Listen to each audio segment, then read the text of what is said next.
নমস্কার বন্ধুরা, আজকে আমার রান্না হবে পনির। এটা হবে ফুলকপি দিয়ে পনিরের একটা তরকারি। একটু দেখতে থাকুন রেসিপিটা কেমন করে করছি। খুব সাধারণ রেসিপি, কিন্তু খেতে খুব টেস্টি লাগবে।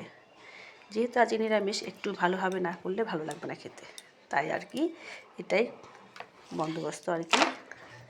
আর করবো, এখানে নিয়ে নিয়েছি কটা বেগুনগুলো একটুখানি সোটা হয়ে গেছে, মানে কেমন যেন হয়ে গেছে, ভালো থাকবে না, নরমও হয়ে গেছে। তাই এটা বেগুন দিয়ে একটা ধনিয়া বেগুন করবো আর কি। এটা অনেকদিন আগে করেছিলাম, কিন্তু ঘরে একটা ধনে পাতা নেই। দেখি যদি পাওয়া যায় তো খুব ভালো হবে, না হলে অন্যরকমভাবে করে দিতে হবে আর কি। পনির, এই যে ফুলকপি কেটে নিয়েছি, পনির দিয়ে ফুলকপিতে করবো। আর এই যে ধনিয়া বেগুনে একটু আলু দেবো। আজ সব এই বোটে কেটে নিয়েছি, আর আজকে আর বটি বার করিনি। আর যা ইচ্ছা করছিল না নিচে বসে কাজ করতে। একেতে ঠান্ডা লেগে গেছে, তারপরে আবার মানে কি বলবো, যে এবার লঙ্কাগুলোকেও এখানটা চিড়ে নিচ্ছি। এক হাতে ফোন ধরে লঙ্কাগুলো চিরতেই পারছিলাম না, মানে এবার করে নিয়েছি, দেখিয়ে দিলাম। চলুন এবার রান্নাটা শুরু করি। গরম জলের মধ্যে, গরম জলের মধ্যে আর কি এটাকে একটুখানি মানে জাস্ট দিয়ে নামিয়ে দেবো, তাহলে কি পনিরের যে টক গন্ধ বা কিছু থাকলে সেটা চলে যায়। ভেবেছিলাম ধনিয়া বেগুন করবো, কিন্তু গোটা ধনেও নেই, আর বড়ো ছেলেকে পাঠিয়েছিলাম, ও আনতে ভুলে গেছে। তো চেঞ্জ করলাম ডিসিশন, এটা করছি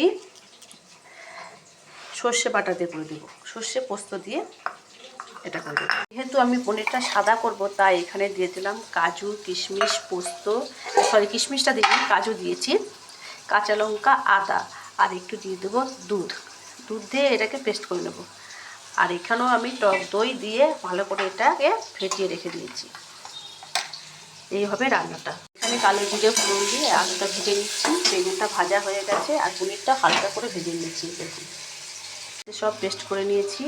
এর মধ্যে গোটা গরম মশলাও দিয়ে দিয়েছিলাম, আর টক দই যেগুলো ফেটানো ছিল সমস্ত কিছু দিয়ে একসাথে পড়ে গেল, একটুখানি দেখাতে গিয়ে পেস্ট করে নিয়েছি।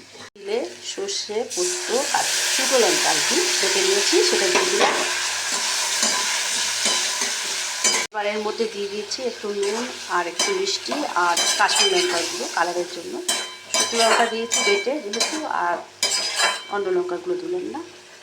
এবার বেগুনটা দিয়ে দেবো এর মধ্যে, মশলার সাথে মাখামাখি হবে। এই যে মশলাটা কষানো হয়ে গেছে, আর এটা তো সর্ষে বাটা, তো বেশি কষানোর প্রয়োজন নেই, একটু গামাখা ঝোল দেবো। ঝালটা হয়ে গেছে, নামিয়ে দিয়েছি। আর 2-4টে কাঁচা লঙ্কা দিয়ে দিয়েছি, যাতে ঝাল খেতে পছন্দ আর কি, তার জন্য আর কি। আজকে রান্না বেশি কিছু নেই, অল্প দুটো পদই করবো। কপি ভাজা হয়ে গেছে, আর ওদিকে পনিরও ভাজা হয়ে গেছে। এখানে তেজপাতা আর একটা শুকনো লঙ্কা আর একটু কটা গোটা জিরে ফোড়ন দিয়ে দিয়েছি। আর গোটা গরম মশলা দেবো না, কেননা পেস্টের মধ্যে গোটা গরম মশলা পেস্ট আছে, ওই জন্য। আর নামানোর আগে তো একটু গোটা গরম মানে একটু গুঁড়ো মশলা গুঁড়ো দেবোই, সেই জন্য আর এত কিছু দিলাম। আর এদিকে ভাতও বসিয়ে দিয়েছি, পেস্টটা দিয়ে দিচ্ছি।